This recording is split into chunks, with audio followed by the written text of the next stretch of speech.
Welcome back to video number 2 of this 3-part video series. We're talking about mental and emotional health. Now there's a lot that is vying for our attention. There's a lot that can get on our nerves out there. There's signage, there's the radio, there's internet, there's different podcasts, there's YouTube videos. You're watching this on YouTube probably right now. And there's probably a bunch of things that are vying for your attention along this side of the screen. So right now more than ever, it is important that we do not lose track of ourselves. We don't lose touch with ourselves. We're all that we got. Your own headspace is really all that you have control over. Remember, we prefer that which we can have control over. We want to be in control of it as much as possible, lest we be controlled or out of control. I don't like any of those alternatives. So journaling is a great way to be introspective, to practice introspection. And introspection means examination or observation of one's own mental and emotional processes.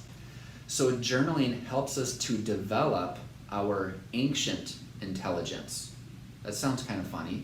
Well, there's 2 different AIs, right? We might hear of artificial intelligence, like algorithms, search engine optimization, and the autocomplete box, the search box on Google. But ancient intelligence is that which we are born with, that which makes us separate from the animals. Our ability to reason, to intuit, to perceive, our willpower, our imagination, and our memory.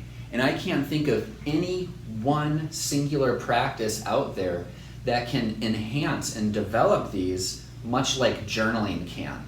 Now in the next video, we're going to talk about how to use artificial intelligence to actually optimize and enhance our ancient intelligence and how to effectively use a journal instead of just writing stuff down as kind of I used to think that journaling was a graveyard or a memorial to aha moments, or where good ideas really went to die.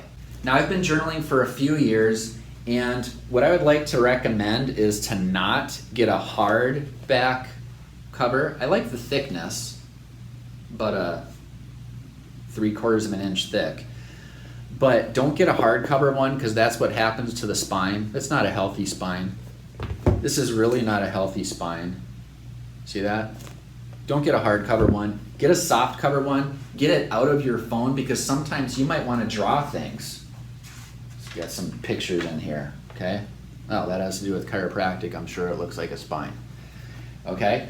And, it should be there. You should be able to access it at least once a day. Don't lose it. Keep it in the same place all the time. If you watched our last video on capturing that emotion that somehow resonates with you, whether it's from our checklist that we provided, and I'll go ahead and attach it to this email, or if it's a certain movie that you remember that caused you to draw a tear, I want you to think about it. Why did you feel that way? What did it mean? Get yourself a journal and just write some 2 or 3 sentences down about it. You're more interesting than Sudoku and crossword puzzles. I say that because everybody knows that those things are good for your brain and your hippocampus and your long-term memory. But you're more interesting than those things. And so we want to start journaling and capture these aha moments that come to life. The next video, we're going to talk about the journal and using it in a way to use artificial intelligence to enhance our own sort of ancient intelligence. Not just for the mental and emotional benefits, but also for the breakthroughs that can come from it. I look forward to sharing that with you next week.